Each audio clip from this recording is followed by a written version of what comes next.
I teach at the University of Nairobi, both undergraduate and postgraduate. So I'll be one of the facilitators today. The other facilitator is Dr. Katare of MTM Services. He's just concluding another MTM training in town and he'll be joining us. So I will start off by saying that the purpose of this MTM training is actually redefining pharmacy practice. We want to move pharmacy practice from just a product-oriented practice to actually giving patient care, okay? So if you're very inquisitive about provision of patient care, then this is the right place to be. One thing that I've always said that we've done a lot of clinical pharmacy work within the hospital setting, and there are some clinical pharmacists here who are doing quite a good job. That's something that we have not really done in the community pharmacy setting, and I'm here today to tell you that we can do it. Okay? Yeah, so if you're a community pharmacist trying to change your practice, this is the way to go. And the good news is you can actually charge for these services. Okay? Yes. We are the only professionals who sell products and charge for services, so we are good. So let me start. I'll try and take you through the steps of carrying out pharmaceutical care. I'll introduce what pharmaceutical care is, and then we look at stepwise how do you carry out a pharmacist consult to patients. Now, so next slide. Pharmaceutical care, this is not how we want you to be, very enthusiastic, yeah? With all your drugs, just trying to push them to a patient who is very uncomfortable. That's not pharmaceutical care. Now, pharmaceutical care has been defined by Hepland Strand as responsible provision of drug therapy. Now, with responsible provision, what you're doing is taking responsibility for what you do to the patient, okay? So for example, I am Dr. Winnie Mwangi, for example, I'm in Meru, I do a consult, I send a patient for tests, and then I'll say this is what I'm recommending as Dr. Winnie Mwangi. That's something that has not been done by pharmacists for a long time, isn't it? We just receive prescriptions with a list of drugs. You don't know what this person is suffering from, and then you're just there dishing out the drugs, isn't it? Now it's time to redefine practice. So responsible provision of care. While you're providing responsible therapy, you have to have some goals that you want to achieve for every patient, yeah? So definite outcomes. You actually want to see what will my patient get out of my treatment or my pharmacist's intervention. So you set goals with your patient, and those goals need to improve the quality of life of the patient, isn't it? We don't want a patient coming for a pharmacy consult and then they leave worse than they came. What you want to do is to make patients better, improve their quality of life. For example, if somebody comes to your pharmacy, they're suffering from diabetes and kidney disease, what do you want to do? Your goals will be, for example, someone who is diabetic with kidney disease. What will be your goal in providing the drugs? Anyone? If anyone does not volunteer themselves, I will just pick a name because I know a lot of you. For someone, yes. Yes, simple. Manage the blood sugars, isn't it? And then reduce renal complications. In a nutshell, Cynthia. But the details we can talk about. I have some cases I'll illustrate. So you want to improve the patient's quality of life. You're responsible for what you're doing, and you're providing the appropriate drugs for that patient. Now, we've already talked about this. I went ahead of myself. Definite outcomes to achieve. If it's someone who has an infection, what do you want? To give antibiotics and resolve the infection. Cynthia, the clinical features have to go. If there's any pain, you want pain relief. White blood cell count is high, you want it to go back to normal with the appropriate drug. Pharmacy this is all that we have been doing at the counter. And then most of the time, we've been wanting to make the most out of our products. Sindio, chukua insurance, patients have to pay before you give the drug. So this is basically what has been our focus. And if patients don't come with a lot of money, sometimes we can be very not so friendly to them, Sindio. But now, with pharmaceutical care, we want to be patient-centered. We want to be friendly to the patients. By show of hands, who runs community pharmacy here? Just remind me. By show of hands, who is in a community pharmacy setting? I had several people were introducing themselves, and then there's just one. There's someone else here too. Any other? In community pharmacy, 1, 2, 3.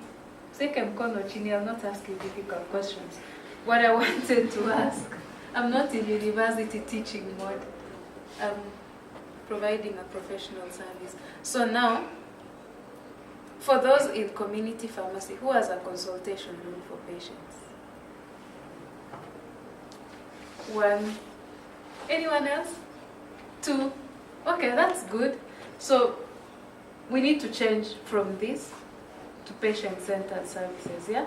So what exactly does a pharmacist do when they're providing clinical services or medication therapy management, which includes medication reconciliation? Your work is to find out what medication-related problems a patient has and solving them. So when you're assessing a patient and you're taking their history and you're doing those things, you're not doing it to diagnose disease. There are guys who are very well trained for that, okay?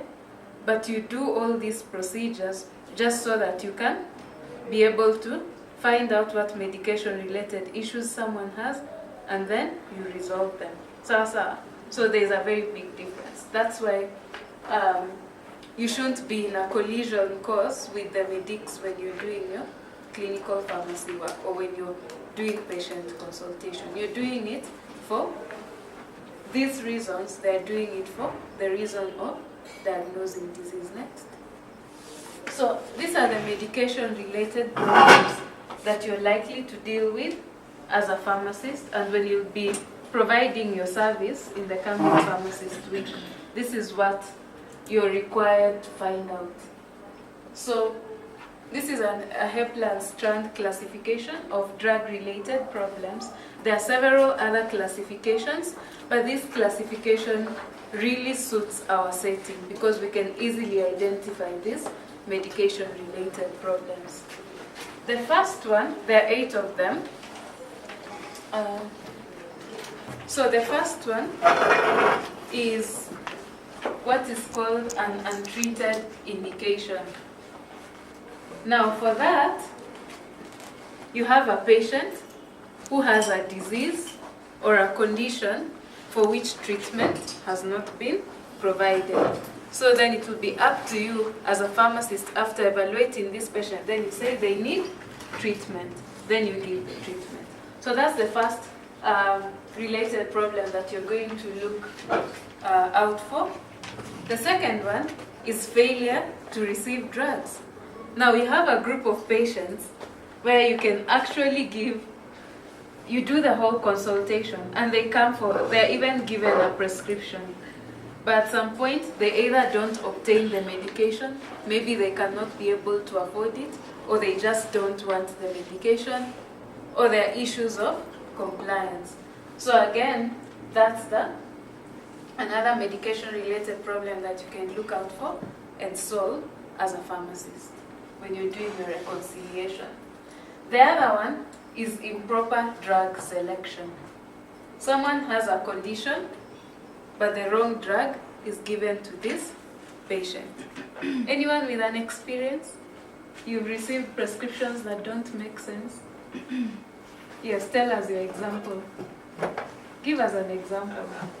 I've come across for many times people prescribing Sylvia without any cause.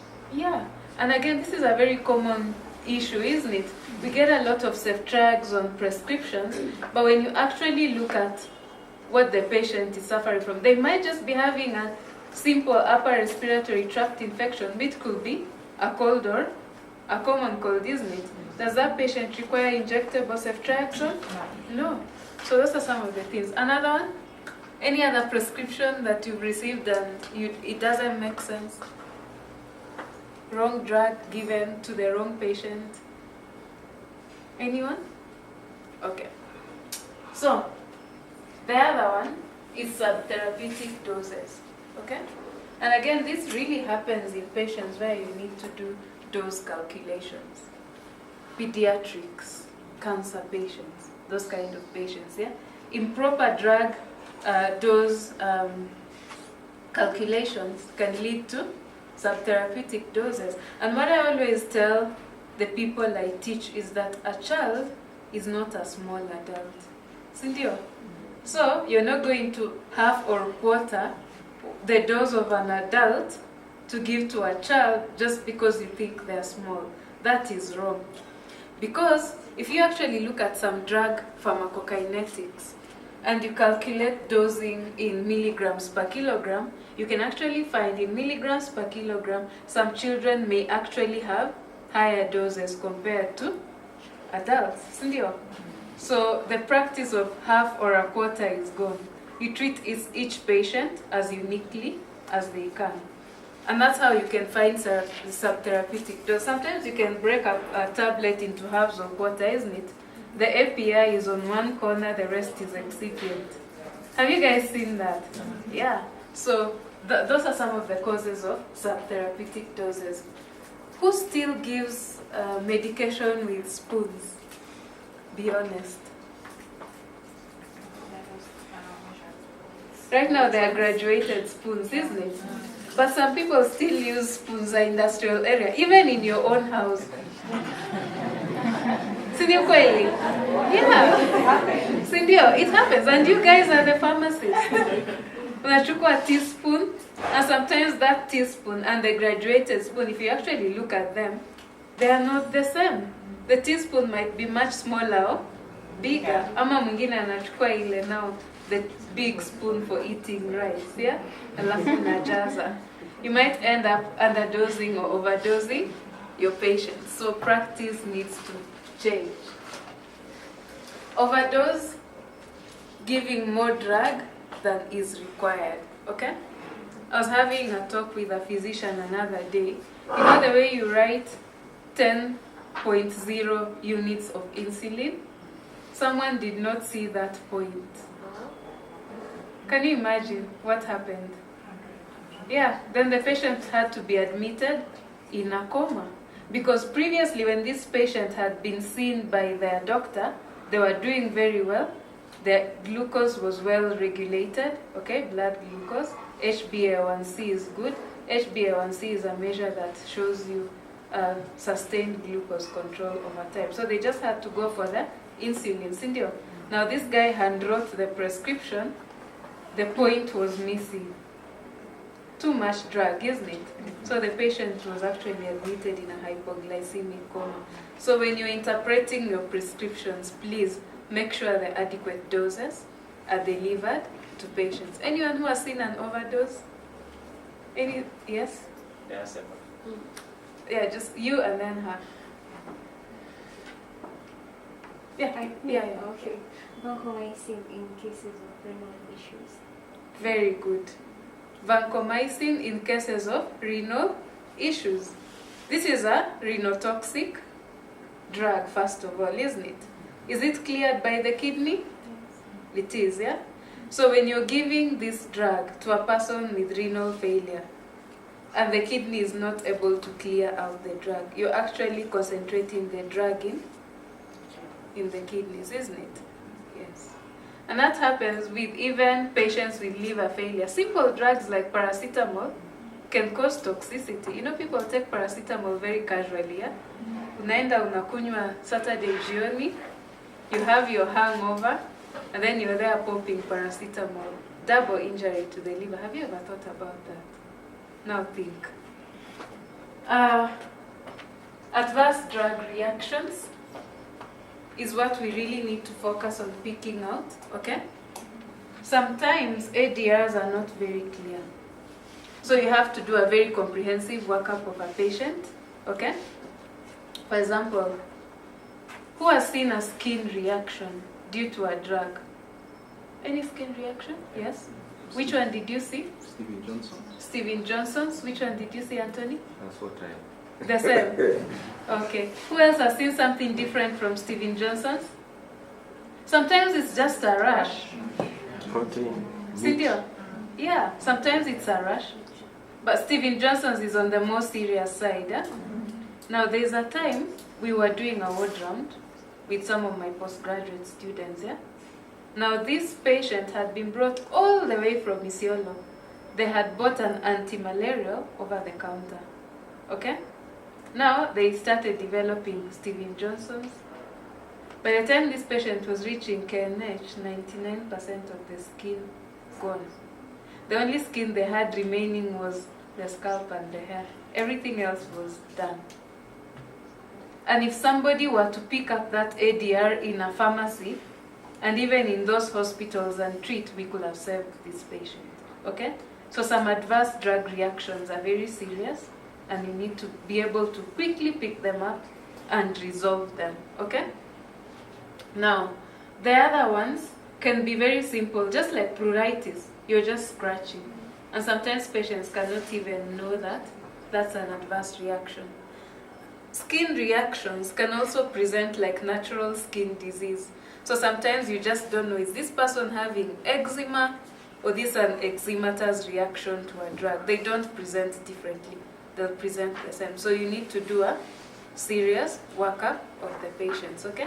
So if you don't have any software that shows you the types of ADRs, these days we have Medscape, we have Micromedics. If you don't have any of that, please get even a simple BNF. They can assist you, yeah, in picking up these things. Inhibitors and inducers, isn't it? So if you have an inhibitor, what happens to a drug that is supposed to be metabolized? It's not metabolized, isn't it? Therefore, the levels in blood will rise to toxic levels. Now, if you have an inducer, the drug is quickly cleared, and then you have subtherapeutic effects. So when you're giving drugs, it's always good to check which ones are interacting with others and what will be the effect to the patient, okay? So that you give the adequate dose. And then we have drug use without indication. How many of you sold a lot of Viagra yesterday? Community pharmacists? How many did you sell yesterday? Uncountable. And what was the age bracket of these people?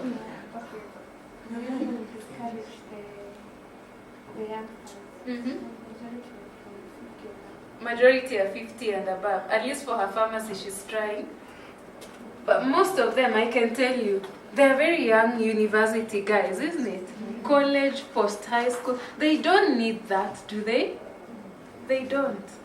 And what we forget is that these drugs actually have some effect on the blood pressure. So if someone is predisposed to blood pressure issues, then they'll have a drug disease interaction. Cynthia? Yeah. So when you're dispensing your drugs, at least check. Another drug used without indication. Yes, steroids for skin lightening. This was inaenda kabisa, si ndio? You guys are literally selling that off the shelves. Huh? Is there an indication? No, because what are the long-term effects of steroids? 1, immunosuppression. Number 2, fat redistribution. Number 3, Cushing syndrome, isn't it? So this person ends up, and even the skin damage itself, yeah? So this person ends up worse than they came. Another one. How many times is someone supposed to be taking P2 in a month? Postino 2. Huh? It's an emergency. It's not something that someone is supposed to be taking every day, isn't it? Yeah. Drug use without indication. So as you practice, pick up these issues and resolve them. Next. Patient-centered care is what we are going to focus on, okay? Currently, that's what we do. Patient comes into the pharmacy, kila mtu ako tu na shida zake. So the patient is told, sit and wait for your prescription to be prepared. Am I lying? Or stand there and wait. Sindio? Everybody is busy packaging, wengine wako huku extemporaneous, others are bored and tired, others don't know what they're doing, and then the patient is just there. And their goal will be to just get the medication and get out. Sindio? Yeah, but what you're trying to move towards is talk to your patient. Patients have a lot of things to tell you. Sometimes they don't have, and by their pharmacies are the first point of contact. When someone falls sick, they don't go to hospital first, isn't it? They come to you first, so that when things are more serious is when they go to hospital. So it's easier for you to pick out these issues if you sit down and talk to your patient. You will actually find that when you talk to them and you take your time, there are so many things you dig out and you save the doctors a lot. So it's more patient-centered care. You know their needs established by taking very good history. And then also empathize. Sindio, even you one day you'll fall sick. I've seen pharmacists who just don't care. As long as I've sold the drug, that's it. But patients just want to talk. Yeah? Sometimes they might just leave your office without any drug because there were just some psychological issues, yeah? So talk to your patients. Next. To carry out a proper medication reconciliation and MTM service, you need to know your staff, okay? Know it well and practice it well, okay? Knowledge is power. Now if you look at this cartoon, this is a nursing intern who has been taught to thoroughly clerk and physically examine patients. And she's very good at it. So she's examined her patient, she's recorded her findings. Number 1, the skin is cool, the bowel sounds are absent, pupils are not reactive to light, and the patient did not take their breakfast. What does that mean? If there were medics, they would be laughing. You guys are just looking. The patient died. So this person knows very well how to do what they're supposed to do, but they can't apply that knowledge because they have recorded all that, findings of a dead patient, but they're still wondering how they did not take their breakfast. So we can train you how to use tools and the procedures you need to go through. But if you don't know, then it serves no purpose. And I always tell people, when you're in medical or clinical practice, kusoma is a lifetime thing, okay? And that's why I'm really glad you guys are here. So always keep reading, keep training. If you want to come for postgraduate programs, karibu sana. If you don't think you have the time, then at least read in your facility. Be up to date with publications, yeah? So that you don't start setting up an MTM service and then people are like, no, this guy is just doing their own things, yeah? You have to do things with applying your knowledge. So, the pharmaceutical care process entails, 1, establishing that the patient needs a drug, okay? And that is done by taking very good history, ensure that there's an appropriate indication for the drug. The drug is going to be used for the disease, isn't it? And I've seen pharmacists making mistakes. We use insulin sometimes to treat. Apart from diabetes, what else can it be used to treat? Hyperkalemia, isn't it? Very high potassium levels, so that insulin pushes potassium back into the cells. But you get someone receiving a treatment sheet of someone on soluble insulin, they have hyperkalemia, and then they strike it out. No, this patient is not diabetic. Know your stuff, yeah? The appropriate indication. Make sure that all medical related problems are addressed, okay? If a patient is presenting with an illness, make sure they have an appropriate drug to use. But that's opposed to cascade prescribing, where a patient comes with maybe a headache, sindio? And then you give NSAIDs, then you have to add omeprazole to take care of the adverse effects, then another drug to take care of the adverse. Have you seen such prescriptions? Yes. Yes. Now for you, it's to collect that information and say, the patient only needs this and this, yeah? Yeah, so that the patient is not on a list of 20 drugs. So appropriate indication. Address any medication-related problems. Is there an untreated indication? If there's a condition for which the patient is not being treated, your role is to recommend therapy, okay? Then, is there a treatment without indication? People are just taking drugs that they don't require. That you can sort out as well. How do you establish the need for drug therapy? Take very good biodata of that patient. And biodata is just identifying information for the patient. Right in front of you is a form that we shall go through, and I will take you through each of that, what you need to take for the biodata. The chief complaint is what the patient usually comes complaining about. You need to document that, okay? Patients come with a chief complaint, and a lot of times when they come in hospital, people focus on that chief complaint alone. For example, someone needs surgery, all the surgeons will focus on the surgery, no one will be looking at the drugs. Have you seen that, people who work in hospital? Yeah. But as a pharmacist, you want to concentrate on all areas of the patient. Because you can have patients with multiple comorbidities, and some are being treated, some are not being treated. Past medical history, it's always important to know what a patient has suffered from before, for the reasons I've just mentioned. Patients can go to a consult, have one issue resolved, and not the other. And what medics usually do is that one patient can be seen by maybe 5 specialists, sindio? And then they're having several prescriptions, they come to you, they have another prescription, they go to a herbal person, then they're having all sorts of things, but it's you as a pharmacist who needs to sort that out.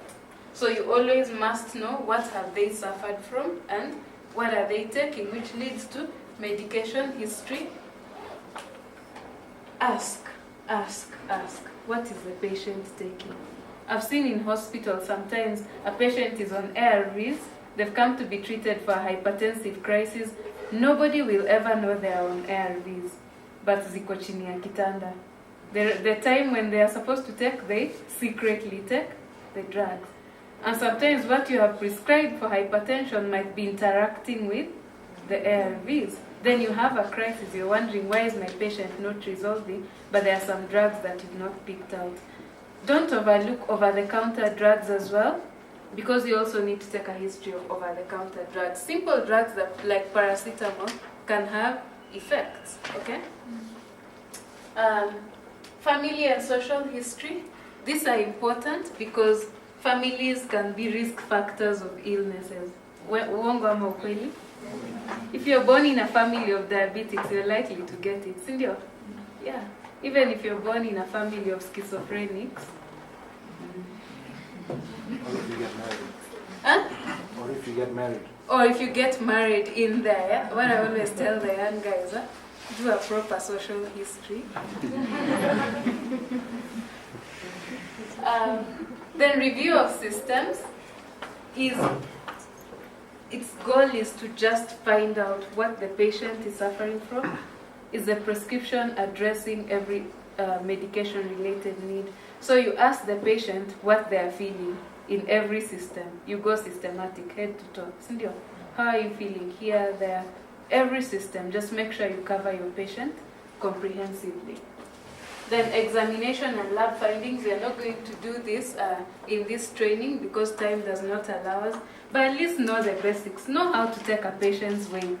Sindio, it can tell you a lot. Know how to take a BP, for example, yeah? It can tell you a lot. Basic issues. At least know how to take a blood glucose and interpret one. Has anyone done that before? You know how to even send for warfarin and interpret. I know they're doing that in MTRH. It's not very difficult for pharmacy. So we'll get there someday. It's good we are starting somewhere, yeah? We'll get there. Next. Medication history. make sure you take, I'm emphasizing this because that's what I want you guys to focus on during the medication reconciliation. So past medication for related illness or unrelated illness is important. What are they taking currently? Are there any drug or food interactions or drug-food interactions in the list of drugs that the patient has given you? And do they suffer from any allergies? And have they had an adverse drug reaction before? Do they even comply to drug therapy? I've had stories of people coming with their elderly parents, and they come very well controlled, maybe for diabetes or hypertension, Cynthia.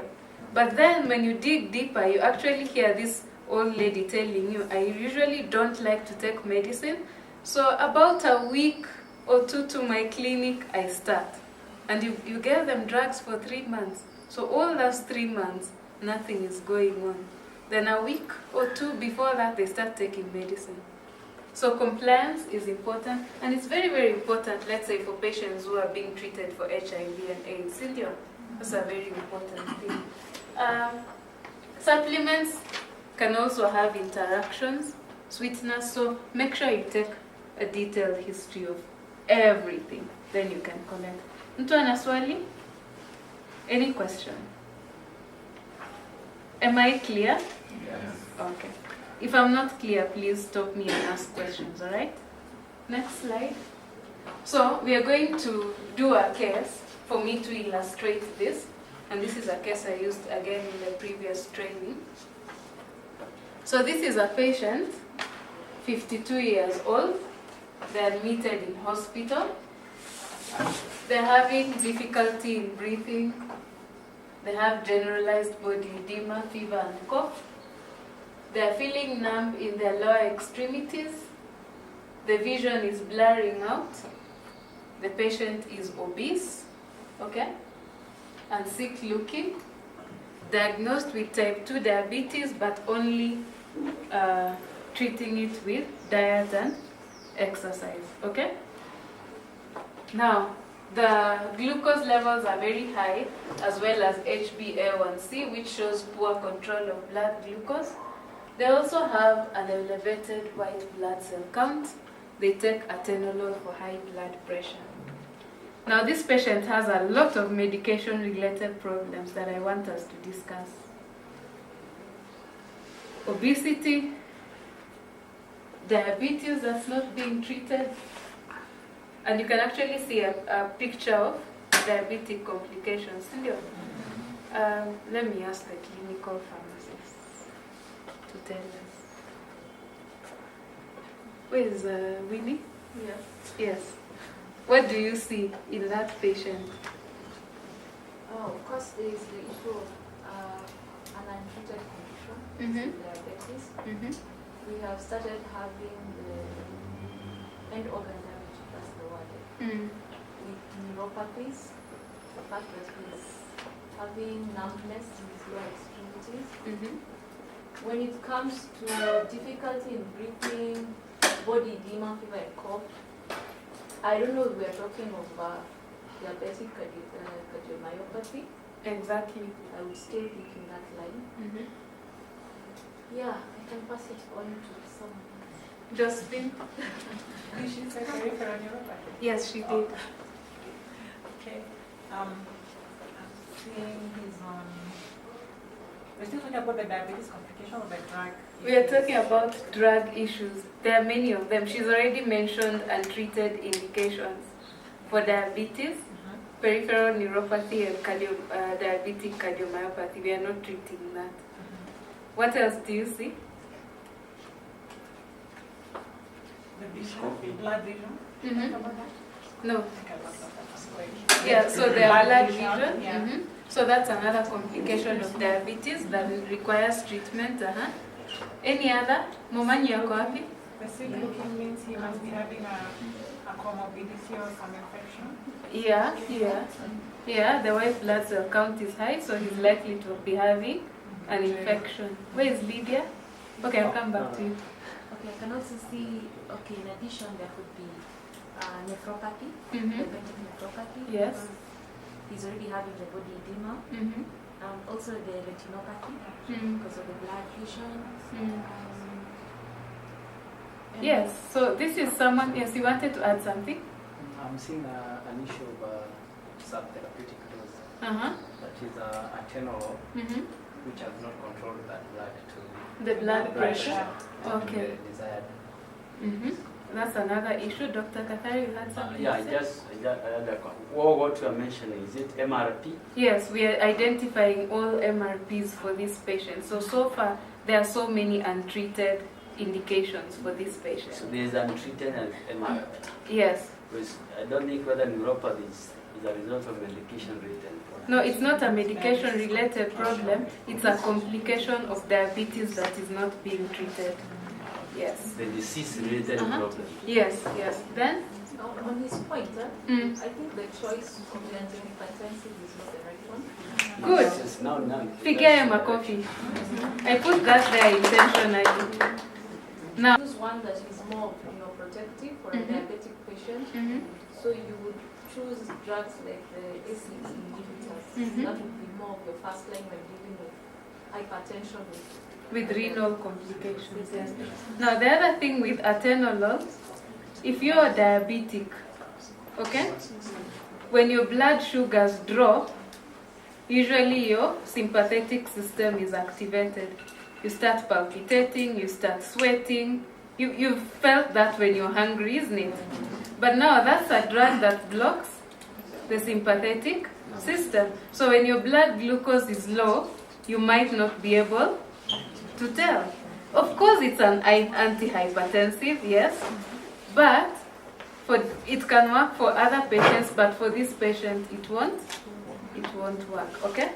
So we have seen several untreated indications that require drug therapy. We also have an infection that has not been treated, diabetic complications that are not being treated. This is someone, when you see someone presenting that way and they are swelling all over the body, they already have cardiovascular complications of diabetes, which stem from the kidneys, which means kidneys already damaged, it's coming to the heart, they're pulling fluid within their body. So you have to diurese this patient, isn't it? And then give an antihypertensive that protects the kidneys, which are ACE inhibitors, as she has mentioned. Treat infection with the appropriate antibiotic. You might not want to give something like vancomycin or gentamicin. They are toxic too. Now you understand? Yes. So untreated indication, the wrong drug, anything else, there might be a subtherapeutic dose of that atenolol anyway because the blood pressure is still not controlled. Yeah? So for this patient, just moving forward, I can recommend diuresis, metformin for treatment, okay? A statin, okay? And then you also recommend what? I've given you 3. Furosemide, to diurese, yes. An appropriate antibiotic which is not renal toxic. What else? ACE inhibitor. What else? Pregabalin. Yes, it can actually be used for the peripheral neuropathy. So this is a patient who so many things are not treated, but as you work up this patient as a pharmacist, then you realize they require medication, isn't it? Yes. So, and then of course, you also have to do non-pharmacological. They need to lose that weight, yeah? But then again, this is not someone you will tell go to the treadmill. Reason being, yes, so they do gentle exercise. Don't tell them now that you will be start running your heart. Person will collapse. So the way you deal with patients is, you see now the comprehensive picture, yes? And how you can pick out medication-related problems. At least here we found 3. Cindy? Yes. Next. Drug selection.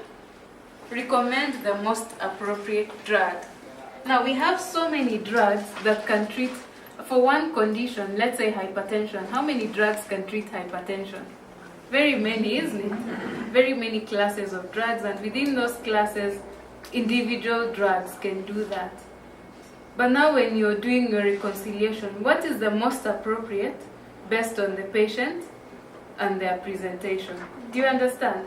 Because not all drugs will be good for the patient. You choose what is appropriate for the patient. Remember the first time we were talking about outcomes? So this drug you're giving, is it able to achieve your definite outcomes for this particular patient? So when you're doing MTM, it's pretty much individualized therapy, okay? You look at the patient parameters for the appropriate drug. Consider the patient variables. Most of the time we see ourselves as mini gods, yeah? What I say is what you do. True or false? What I tell you, I am the pharmacist. What I tell you is what you do. Now that needs to stop, okay? Because patients have their preferences and they have their variables that influence how they take their medication. Take, for example, someone who works in a bar at night. He's a barman, yeah? And then you're giving him medication to take at night, which makes him drowsy. Are you interfering with his job? Yes. Yes. Consider patient variables, which reminds me of another time we were doing a ward run. This guy was diabetic, and he had diabetic foot, and the infection was so severe we had to amputate, yeah? But what does he do for a living? He's a driver. What are you doing to this person?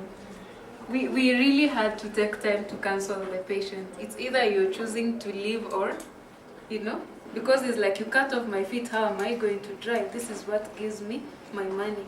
So patient variables are very important, and how you deal with those actually influences their compliance to treatments. Consider the formulary status. Don't prescribe drugs that are not there. And that's very common in government settings. Cynthia, you prescribe and then they come to pharmacy and it's out of stock. Consider your formulary. Also consider the cost. Can the patient afford your treatment or not? Don't just force patients to take brand drugs when they can afford generics, okay?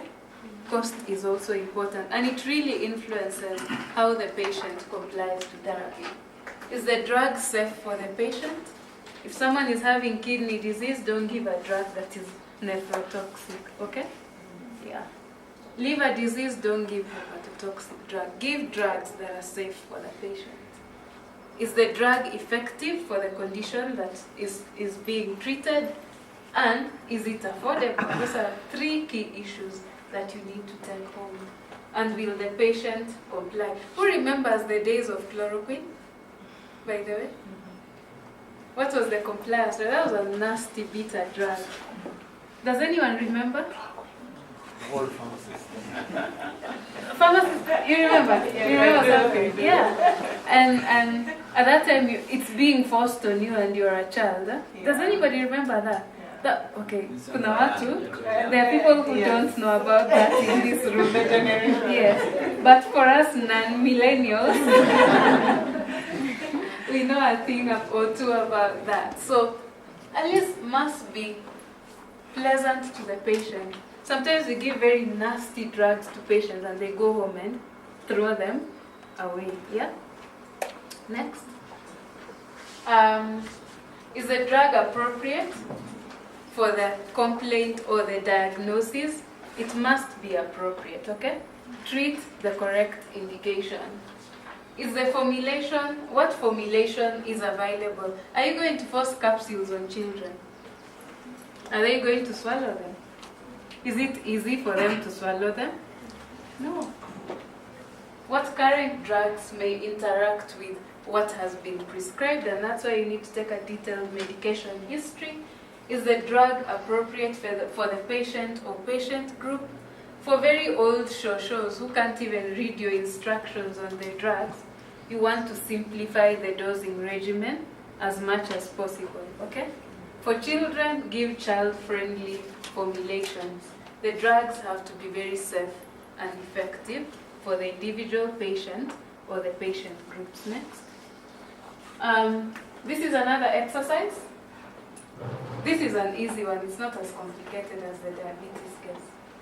So, WW, 36-year-old female. They have diabetes and hypertensive, and they're hypertensive, and they want a contraceptive. A, B, C, D. Which one will you choose? Abstain.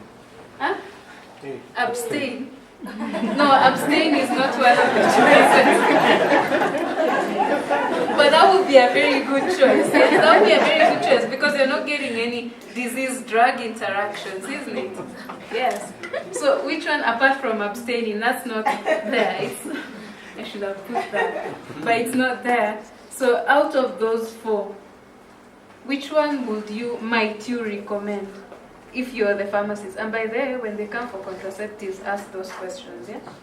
Because some of these conditions are actually contraindications for some contraceptives. Any try? No. Let me just go straight to the point. Huh? Every other option apart from A has combinations. That's the clue. The first one is progestin only. The other three are combinations. Actually, some of the contraindications for combined oral contraceptives are diabetes and hypertension. Do you ever ask your patients before you give contraceptives? Now you need to start asking. Huh? You might just be giving patients these drugs and they develop complications. Next one. So appropriate drug for every patient. Those are very good drugs for contraception, but you see the absolute contraindication.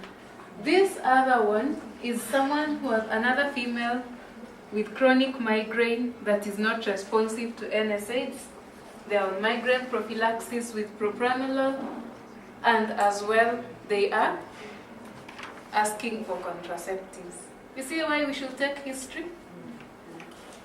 Again, combined oral contraceptives for patients with migraine disorders are contraindicated because they cause neurological issues. Okay?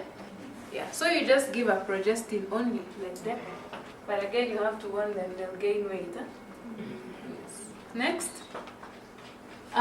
Select the regimen, correct drug, dose, frequency, and for the correct patient. How many times have people actually switched prescriptions? Then you realize when the patient has gone home on a very busy day. It's an honest mistake, isn't it? Yeah. You had a question? On the previous slide, things like augmentings, which they say there should be a contrary need for contraceptive. Now, augmenting, we use it every day. Yes. Come to think of it. So now the question is, do we inform the patient of what is? Now, he has brought up a very important point of antibiotic use and contraceptives, especially the estrogen-containing contraceptives. Now, if you give both, you'll have contraceptive failure, by the way. Have you ever thought about it when you're giving someone a contraceptive? Have you ever asked if they're on a broad-spectrum antibiotic? You need to ask. The reason is, estrogen, during its metabolism, it's broken down in the GIT by GI bacteria, and it's cleaved to the active form. Sindio? Now, when you give a broad-spectrum antibiotic, what does it do? Wipes out bacteria. So, eventually, you have someone taking contraceptives, they come back pregnant. And then they say your contraceptive is bad. Or you have a substandard contraceptive, when in any case you didn't ask if they had an infection and they are on a contraceptive, okay? Now, for that, you can give an alternative contraceptive which does not have estrogen, okay? Because you also need to clear the infections. An infection will kill you faster than a pregnancy. Most likely you'll survive a pregnancy, but the infection can kill you. Next. Oh yes, so I was talking about cost effectiveness, appropriate drug, correct drug, dose, frequency, duration for the right patient. Stop making blanket prescriptions and servicing those. They have to be very clear. You set your goals and your medications should be able to achieve those goals. I can't belabor that point. Cost effectiveness and minimal toxicity, knowing that all drugs are poisons. And we as pharmacists actually don't who loves taking drugs? Who in this room has actually ever finished, and be honest, a course of antibiotic? A course of antibiotics. You've finished, huh? You have? You have?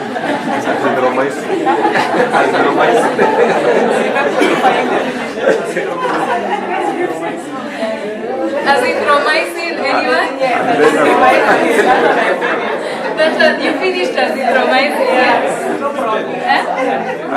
You've used PEP as well, and you finished everything. 28 days. He has used PEP before, and he's finished the 28 days. But you can imagine what those PEP drugs are. Very thick drugs, very huge tablets, yeah? And you're telling someone about compliance, where mwenyewe hawezi meza hiyo dawa. And then you start getting jaundice. The jaundice and a rash. Will you finish? And GI symptoms and nightmares. So think about the patients. Your drugs should have minimal to no toxicity. Next. This is another exercise. Hypoglycemia with metformin 500 twice a day with additional insulin. What's the medication-related problem? This one is simple. Metformin, insulin, diabetic patient who comes with blood glucose that are low. You just gave an overdose, isn't it? Yeah, which means you need to reduce. Second one, diabetic ketoacidosis. I'll read for you if you can't see. On 20 IU AM and 10 IU PM. What do you need to do? Adjust the dose upwards, isn't it? Because DKA is actually consequent to hyperglycemia. Next, provide the drug. Okay, mambo ya OS, watu wa counties tafadhali. We don't want OS anymore, out of stock. Unasikia Winnie Wanjiku? What we always said in clinical pharmacy is, you can provide all these services, but if you don't have the drug, you're as good as useless. You're there because of the patient and the drug. So, correct drug for the correct patient. Always, always counter check. We have very many John Joroges in this Nairobi, India. And then, if you don't counter check which medicine is for which John Joroge by taking very good biodata, your patients have issues. You might end up giving wrong medication and patients react. Appropriate medical devices, insulin pens. Who has ever advised a patient on how to inject themselves with insulin? Yes, Josephine has done that. You've done that as well. Who has? Yeah, several people. That's good. You also have at the Nairobi Hospital. Okay. Now, use of inhalers. You have. Inhalers ni wengi. This is a much better group than the group we had on Wednesday. Most people had, no, but I was teaching in the dark. Imagine there was a blackout at night. So maybe I didn't see I didn't see the show once really. But that's good because sometimes you just tell a patient, chukua Ventolin inhaler, go inhale 2 puffs. And then the patient gets home, they actually try, but the drug is not even getting there. Have you seen such patients? Yes. And then they come back, you start accusing them of non-compliance. But if you actually look at the device, the active drug is still in there. So it's important to teach patients, and it's also important for you to know this, how to use those devices, so that you teach patients. Someone should not come looking for a vaginal pessary, you sell and then you just say, enda ingiza. Give appropriate, ingiza huko ndani. Ataanzia wapi? Give appropriate, clear instructions. If you need to extemporaneously prepare medication for a child, have procedures. Because a lot of drugs are not prepared for pediatrics, and a lot of times we have to extrapolate. Has anyone seen any anti-epileptic, for example, phenytoin? Yes. Yeah, phenobarbital, phenytoin. Have you seen the difficulties with pediatric formulations? Yes. So some of these are the ones that you need to prepare in the pharmacy, and make sure they are well prepared. As another story, about a serious ADR that happened with extemporaneous preparations in America. So these guys were extemporaneously preparing corticosteroids to be injected in the spine, okay, for people with spine problems. Now what happened, it was not done in a very sterile condition. This is something you're going to inject in the CNS, isn't it? Yeah. Now what happened, it grew fungus.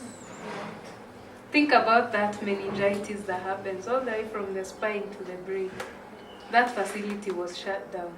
Now when you're doing this, adequately and accurately and prepare and dispense your medication in the best conditions possible, okay? Don't just mix things and put in the fridge. Those of you who have given children sildenafil, you know the drama, isn't it? For, of course, pulmonary arterial hypertension, not the other things. Next. Aki, it was a joke. Why?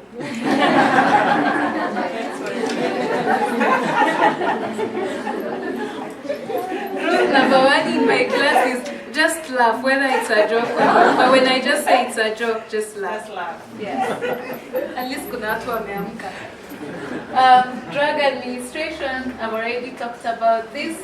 Appropriate devices, appropriate injection sites. Sometimes you just give someone insulin, go inject. Atanzia wapi? You must say, these are the appropriate sites for injecting insulin. For example, the abdomen, and then rotate the sites. Rotate the site is not like touching and rotating it.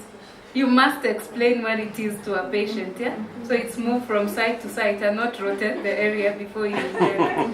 Yeah, but yeah, sometimes you just say rotate the sites and then they go and start doing their own thing. So you need to give very appropriate correct timing, for example, in relation to meals is important, okay? For example, these are just issues of diabetics that you should know the strength and the dose of insulin, when to give in relation with meals, etc. Next. So we have an asthmatic patient. Those of you who say, I saw very many hands that were telling me that you have taught people how to use inhalers. Who wants to demonstrate to the class? Huh? No, I don't have any placebo, but just basically what you do. Anyone? Or basically what you say to the patient. But you guys say you do that, yes? You said you do that. Yeah, I'll come back to her.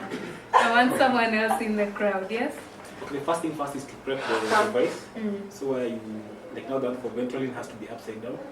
Shake it, spray it outside. For the first spray. Now to prep for yourself, first you inhale deeply. And it has to be dramatically. Exhale fully. Then now, when the device is ready, now you put in the mouth, spray as you inhale deeply. You can hold it for up to 5 seconds. Then you breathe out. If you breathe out and it's coming out, it means the person did not exhale properly before inhaling. So what is exhaling properly? If I was your patient, It will not enter the huh? It will not. Actually, the best thing you have to demonstrate then you come out from Yes, you demonstrate, isn't it? Yeah, Because if you tell me what is exhaling properly, I exhale properly, I try, I'm asthmatic. I'm trying, yeah? So if you tell me to exhale properly, I'll be thinking, why are you insulting me? Yes. You are supposed to laugh as well, but not Trevor, no. Josephine, your version? Shake your gadget in a upright position like this. And then always remind the patient to open the nose, okay? The cup. Because some mix very well still on. That can happen. True story. Yeah, so open it. Then, because if the patient is actively having an attack, it may be difficult for them to do that practice of then now. I mean, it's so sometimes you just tell them, shake, remove the cup, then inhale, and I like to use the in Kiswahili, that as you're pressing it in, so press the gadget, put it in your mouth, press it in, count 1 to 10 as you're holding your breath, then exhale. Yes. Yeah. Is that more clear? Yes. But So, But we need, yes, we you need need to ask to, what are the guidelines. you need to ask what are the According guidelines. to Gina, yes, how should Yeah, it be Gina. demonstrated? Oh, yeah, yeah. you And know? if you're taking 2 packs, don't do 1, 2. Yeah. Do the first one, then repeat the process again for Yes. the second one. Yes. Now you, yes, your version. I just want to add on to what I say. It's important that you wrap your mouth around the opening. Yeah? Most patients, if you don't tell them to press, They'll just do it with their mouths open, half open. yeah, once you're done, I'll come back to you guys. Once It's a they're nice done, conversation. remind them to brush their teeth. Yes. So that they don't get candidized. Okay. She's mentioned something important. Once they're done, they should rinse their mouth. If possible, brush their teeth because you don't want steroids in the mouth that could later immunosuppress and cause candidiasis. Yeah. You had Anthony and then the 2 gentlemen. Yeah, depending. That's what I wanted to insist, that depending on the type of the inhaler, use a steroid. Please remember after inhalation to not really brush, but to gargle, rinse. rinse, Oh, okay. not to brush. Yeah, sometimes you haujatembea na toothbrush. Okay. I think there is also a need to tell them which route I use. It's a spray. The spray, I equip to spray. Very important. Yeah. Where they are going to spray is also important, isn't it? You had something else to add? I once had a patient ask me, how do I know that it's still there? So I just told them, you can feel it when you shake it. It's out of the side. Okay, so answer all those questions. The Nairobi Hospital, what do you guys do? Have we left anything out? I actually recommend patients who've not used inhalers before to do it in front of a mirror because they'll see it coming out from the side of their lips and not tightly sealed, and it kind of helps. That's a very nice one, yeah? You guys, we are learning still. Yeah. And the mirror one I had notes. Yeah. So I've also learned something. Thank you. Yes? I'll come back to you, Anthony. The canister, to know how, whether it's full or not, you can just take a bowl. If you take out the can itself and put it in the bowl, if it's full, it will be upright. If it's empty, it will float. Oh, wow. That's a nice one. Have we learned again? That's very good. Anthony? I'll come back to you guys.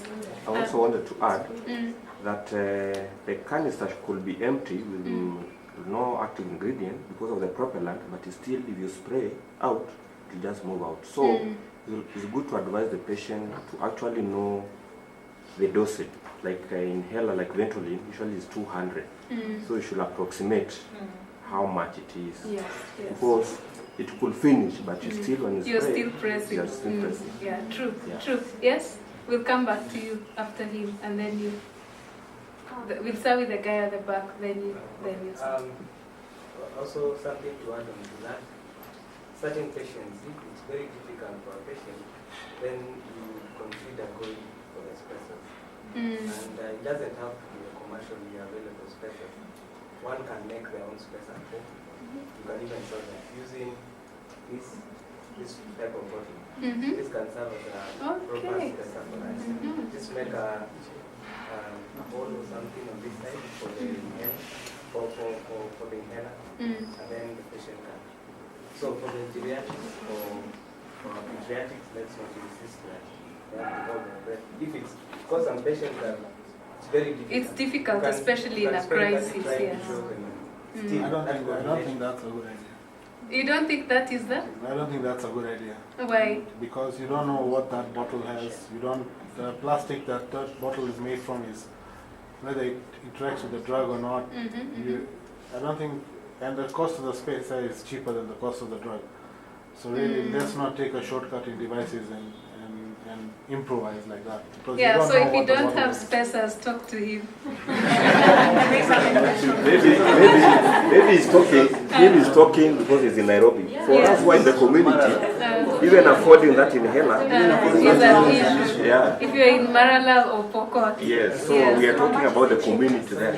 What they need to do when they notice serious effects, when they need to come back to you, okay? The easy things, what are their drugs? But don't tell them you get SJS and your skin will peel off. They'll not take your medication. So The good thing, SJS evolves pole pole. You start seeing a red rash, that you're itching a lot. You know, it's evolving, yeah? So by the time it gets into their mucous membranes, they should have come back to you. So talk to your patients, even how they are supposed to take their medication. What is their medication? And then, because we don't do this, patients have started trying to find information on Google. Some of that information is not very accurate, yeah? So they require your help. Patients need to know how and when to take medicines. They need to know the adverse effects. Don't scare them. They'll have a good way of talking to them about that. How to take medication with respect to food and stuff like that. Counseling points for diabetic patients on insulin and metformin. What would you tell them to educate them? Yes? Anyone? Yeah? Regarding the meals, we should not take like heavy meals, large meals, maybe morning, lunchtime. Instead, take smaller portions, spread throughout the day. Yes, very good. Another one? Another point? Yes? I'll come back to you guys. If the patient is not farming, we can always take vitamin C complex. Because sometimes even the neuropathy, it's not exactly the diabetes causing it. Maybe metformin causing diabetes. Yeah, so vitamin B will be important for neuropathies. Another one? I'll come back to you, Anthony. For example, if you're using insulin storage, very important. Yes. Kama hana fridge unasema nini? If they cannot afford a refrigerator. You know, sometimes you can even decide to store for them the ones they've not opened, but the ones they've opened, there's no need. They need to store. What if this person absolutely has no refrigerator? Again, a point to think about. Anthony? Also advise the patient on some common side effects with metformin. Constipation, abdominal discomfort. Sometimes they will leave the drug. So it's good to inform that it will go over time. Yes. Good. Any other? Yes? I'll come back to you. Yes, at the back. They need to be advised that they can have episodes of hypoglycemia. So they need to be aware of how if they have tachycardia or sweating. Yeah, and they need to carry like some glucose or acid so that they can take. So imagine our patient previously on atenolol, they might not benefit from that information. Yeah. Any other? Yeah, you had something to say. The proper administration of insulin, the rotation of sites, yeah, what you mentioned previously. Yes, that's good. Any other? Any other education or counseling points? Zimeisha, but we can think about those. Next slide.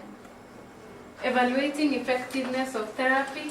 After you've done all this, you want to know whether your treatment was successful or not successful. Cindy? Yes. So you monitor your patients to see whether you achieved the goals that you set previously, whether the outcomes have been achieved, and if they have not been achieved, what else do you need to do? Okay? Yes. Next one. Also need to know at least kidogo about emergencies. For example, if someone is diabetic and they walk into their pharmacy, your pharmacy, and then they just collapse, what do you do? And you know they're a diabetic who have been taking medication from your pharmacy for a long time. But one day they've come for their refill and anakuja na anguka. What's the appropriate thing to do? Huh? Of course, we first start with the ABCs, isn't it? But don't give insulin. Yeah, you might. If it was hypoglycemia, they might just go. Yeah. It's safer to give sugar. If they come to, they were hypo. If they don't, refer for admission. Cindy? Yes, so those are at least some of the safe things you need to do. Yes? I want to have a comment on that. Because I've come across a patient on that, they are on coma. But because of people, they are not taking the test before they give. They give the patients has died. So my advice is to any patient who come on that situation. Mm. Take a test. Yes, at least the blood sugar needs to be taken. Yeah, it's to be It's the alright. guiding principle. Yeah, but to save them at that point, yeah, so it's important to also take the test. So now we have this on your desk.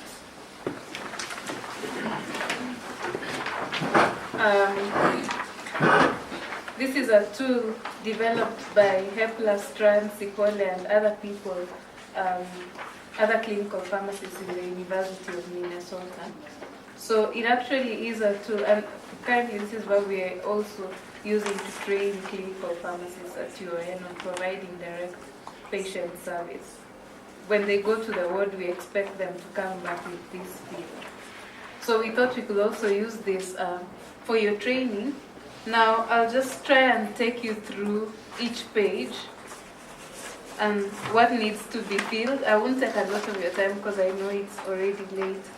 And then we will try and illustrate that with one of the patient cases that we had. Okay? And after that we can go into question and answer. So when I talked about biodata, if you look at the first page, this form is called pharmacotherapy notes. So if you look at the first page, we actually have a lot of detail, personal detail, and patient identifiers, together with their contact information and demographics. And of course, we say that is important to identify the right patient for the correct medication, because some patients can actually have similar variables. So you have to be very clear on the patient's demographics and contact information.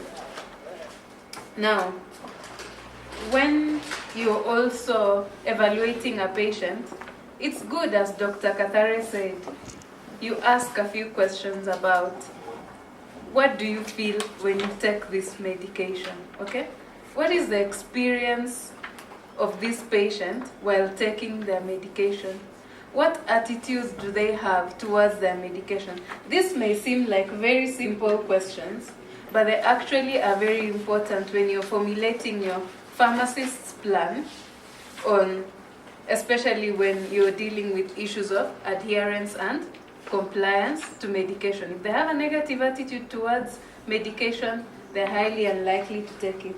So what's the patient's general attitude towards medication? On the right, Y and N is yes or no. So you tick which one applies. If and then you actually can document in the space exactly what their attitude is, and that actually helps you to design an intervention when you're looking at compliance. The second page looks at social drug use. Things like smoking and taking alcohol. I've had experiences where patients say, I'm on this medication, but since I'm not supposed to take it with alcohol, and today is Saturday, I'm going out with my friends, and then I'll come back tomorrow to take the medicine. Anyone with that experience? It's there, isn't it? Yeah. So what are they taking per day? How much are they smoking? And social drug use, of course, also includes drugs of abuse, isn't it? This might have drug interactions. Alcohol and smoking are risk factors for almost every chronic illness. The only place that you benefit from smoking, when you're operated on, you don't vomit as much. You don't have a lot of post-operative nausea and vomiting when you're smoking. That's the only benefit. But you actually see a lot of NCDs and cancers having smoking as a risk factor. Now, when you're asking these patients about recreational drug use, you have to be tactical, okay? Wewe unakunywa pombe mara ngapi kwa siku? What do you expect you'll get as a response? Moja. Siku moja, ama niliacha kabla nianze kukuja kupona, si ndio? They'll just say, I was taking it before, but I have stopped now, isn't it? They'll get on the defensive. So how do you ask to get responses? Does anyone know? Anis? When Manchester United lose, how many bottles do you drink? When you? when Manchester United loses, how many bottles? Oh yes, like when Manchester United loses, Yes, I know. how many bottles do you drink? Will you get answers?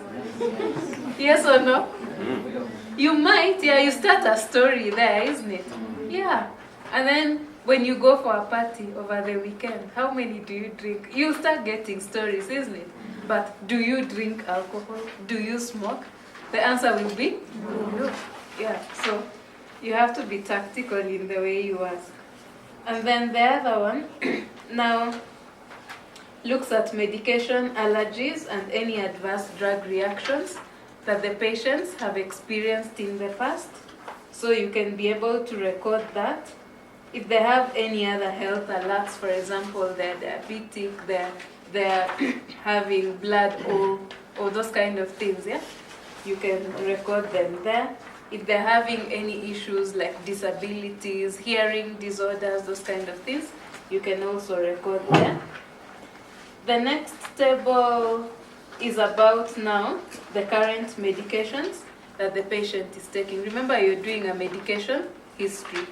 So you need to record every medicine that the patient is taking, the drug product, which can help to identify a batch number, the dosage regimen, the duration of therapy, and how they've responded to it, isn't it? Because remember, we're also monitoring for effectiveness of therapy. Did they improve or there was no improvement? The other one looks at the drugs that they have taken in the past for other ailments or related ailments. You also can document that. The past medical history, the last one gives you, I know this is not very clear, but during the week we shall produce much clearer copies. These were done in a hurry. The last box there, you can document the past diseases that the patient has suffered from, including any chronic illnesses, any admissions in hospital, any blood transfusions, any surgeries can be documented there. Nutritional status, you can evaluate that, and if there are any food or dietary restrictions, for example, vitamin K and warfarin, those kind of things, you can record. For the vital signs, at least the blood pressure, heart rate, respiratory temperature, those are easy ones that can be taken even in a community pharmacy, isn't it? Now, the next table is the one of review of systems. Now, this one, you just ask the patient how they feel at different parts of the body, okay? So it's just asking and you tick, okay? So different systems. The importance of this, it actually shows you that you're doing a comprehensive patient workout where you can identify whether they need medication, whether they're having adverse reactions, whether some conditions have not been treated. So you're reconciling that and looking at how they are presenting vis-a-vis the medication that they have. This is how that helps you. It also helps you to detect any ADRs that may be as a result of the drugs they are taking. Then the next page, here is where you start identifying from the information that you've got, an additional history, you start identifying any medication-related problems. So if you go on the right, we have actually listed all types of medication-related problems that are related to the indication of the drug. For example, is there no medical indication? Is there duplicate therapy? Is there non-drug therapy? Is it treating avoidable ADRs where you're dealing with maybe cascade prescribing, those kind of things? So you tick there, and then in the preceding box you actually write exactly what it is, okay?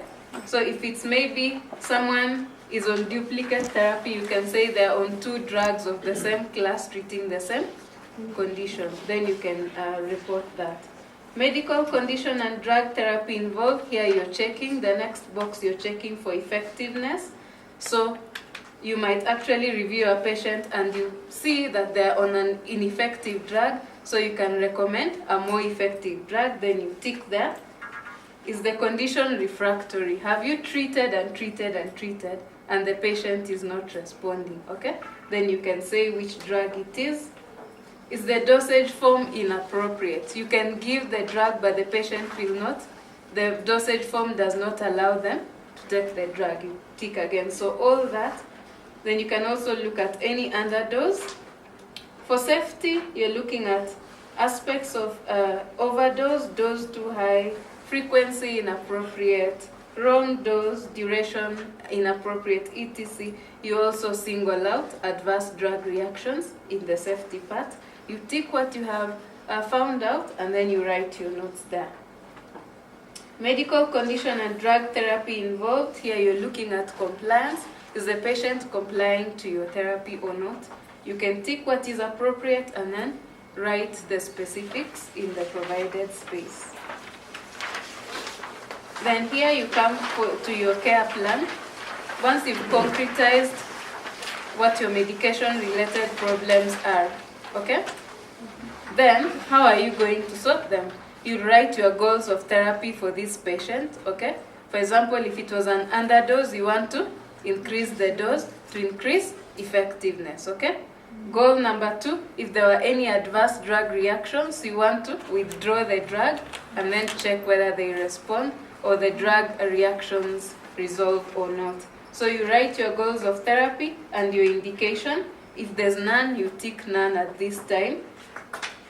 If you have any therapeutic alternatives, let's say for drugs that were refractory to treatment, you can add in the second section. And then now you can do the last box is your pharmacotherapy plan, okay? What will be your drug that you will give, what will be the dose regimen, and any notes, okay? Anything that you need to note that is important for the patient. The last page is about evaluating your therapy, whether it was successful or not. And you can order some lab results there, depending on your patient case, okay? So that's basically and then the current status of the patient, whether anything has worked or not, okay? And then if you have any other new drug therapy problems identified after you've done your comprehensive review and evaluation. Once you fill this form, it's enough for you to charge, okay? Yeah, so this is not something that you will sit with a patient. Let me just warn you. It requires that you read, as Dr. Kathare said, you have your facts on your fingertips. It also requires that you have ample time to sit with your patients. This is not a form that you will fill in 5 minutes, okay? So it requires patience. If you're in a busy setup, you can actually have someone else who has been trained do it in your setup, all right? Yeah, but it is not something that you will do in 5 minutes and finish. But at least this tool will give you a very comprehensive workout. You will have identified and resolved medication-related problems. So let's do a practice using one of the patients. Just go to that diabetic patient that we have. And then we try and feel. Go back. Yeah, it's one of the cases. Yes. No. Keep going. It was the first case I projected. Yeah, there. No, go back. Go back. Yeah, that one. That one. So let's try and practice on this, okay? So, XX, 52-year-old man. So those are details that you need to write in your biodata, isn't it? Mm-hmm. Yes. So for biodata, 52-year-old man, of course, XX. We try and make if you're presenting a case, you obviously don't project their names, yeah. But if it's this for clinical use, you have to for the case of identifying the patient. Then you will have taken all the demographics in your history. Some of them are missing here. I just projected that so that we have a more clear patient case. But the reason for the encounter, here you will have done their attitude towards taking medication, okay, which we haven't asked in this case. you can identify that when you talk to the patient. But when it comes to substance use, you can ask about this, okay? Because diabetes and hypertension, you see history of smoking and taking alcohol plus other recreational drugs. So you can ask that question there. Then you come to any alerts and allergies. If they've had any allergies to any medication apart from this, you can record. Adverse drug reactions to any drugs in the past, you also need to record. And then any other alerts. Here they're having an eyesight problem, isn't it? And that is where you can record there, and then you say refer to ophthalmology because this is diabetic retinopathy, sindio, most likely. Now, then you come to current medical conditions and medications. Now, here you have hypertension and atenolol, sindio, and the dosage regimen. Response, blood pressure is still high, so it's not well controlled, okay? So far from there, we just know he's on atenolol and nothing else, okay? The other details now will go to the ones for medication-related problems. So past drug therapies, if you dig deeper, you can find medication, but so far we only know of atenolol. Nutritional status is very important for a diabetic patient. Sodium and potassium are also important because the patient is also already edematous, and when they have kidney disease, potassium and sodium levels are usually affected. Cholesterol levels are important because they are obese already, yes? Yeah. So you take that, and then other food or dietary restrictions, of course, we know they need to restrict on that. What do diabetics need to restrict on? Sugar intake, yeah? Simple sugar intake, yeah? So that's a dietary restriction. Then the vital signs, of course, the BP is there, it's high, you will record, okay? And then heart rate, that one is very easy to take, yes? Can you get saying that all the diabetic patients, there's no need for restriction of diet? There is no need for restriction. Again, depends on the... No, and this patient, they usually come to the clinics and they are being educated that is better you eat all the foods. There's no... Nowadays, that's what we are. Nowadays, there are no dietary restrictions, not even sugar, not even simple sugars. But how are they supposed to? Now that is our challenge. Yes. Yeah, Yeah, that's why then Dr. Katare is saying, in that case, what is the latest evidence of that? Read. Okay? And then sometimes what people are being told might not apply to this patient. Of course, as we said, this is patient-centered care, and you deal with one patient as an entity. We've come, and this one is also obese, by the way. How much sugar could they be taking? Okay? So you deal with the patient as they come. Mambo ya blanket prescriptions tumeacha from today, okay? Deal with the patient and their characteristics. For this patient, they are obese. I will have some dietary restrictions. I will recommend that myself.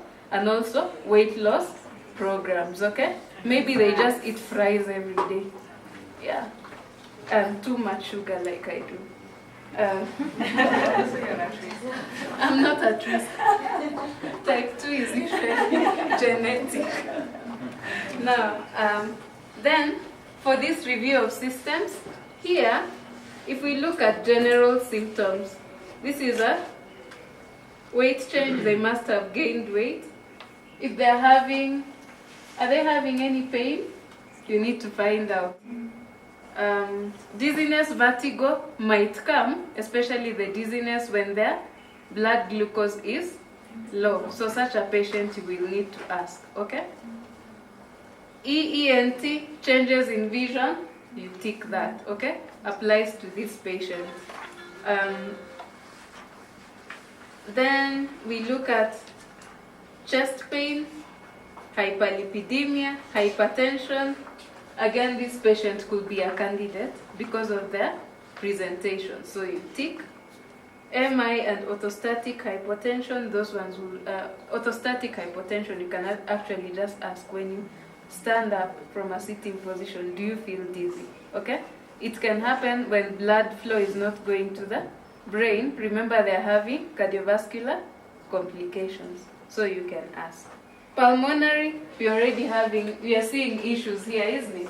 Coughing, they're having difficulty in breathing and edema, and the difficulty in breathing is most likely because they already have fluid in the lungs.